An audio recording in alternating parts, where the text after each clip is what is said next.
Itinuturing na nga case closed na nga pulisya ang kaso sa isang babae sa Libuna, Bukidnon matapos tumalon sa Tugan Bridge ang pangunahing suspect na si Melvin Lura.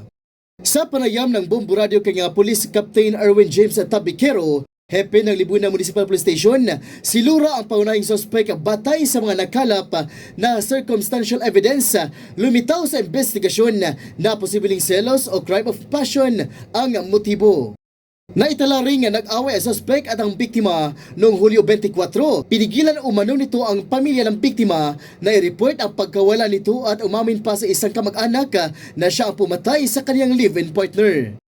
Matapos matagpuan ang bangkay noong Agosto 13, hindi na nagpakita si Lura at kalaunan ay tumalon sa Atugan Bridge. Nag-iwan din umano ito ng sulat sa kaniyang motorsiklo. Here in Libuna, Bukidnon, during sa investigasyon, we found out that the suspect was the live-in partner of the victim alias Fritz, si Melvin Lura.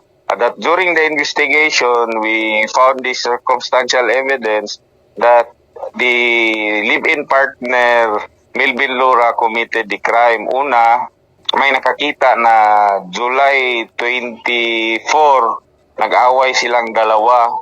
Pangalawa, si Melvin Lura prevented the friend nila na mag-report sa pulisya na missing si alias Fritz. Mula rito sa impilan ng Bombo Radio Malay-Balay, Bukidnon, para sa Bombo Network News, ito si Bombo Michael John Redor and this is Bombo Radio Philippines, the #1 radio network in the country and your trusted source of news and information. Basta Radio, Bombo!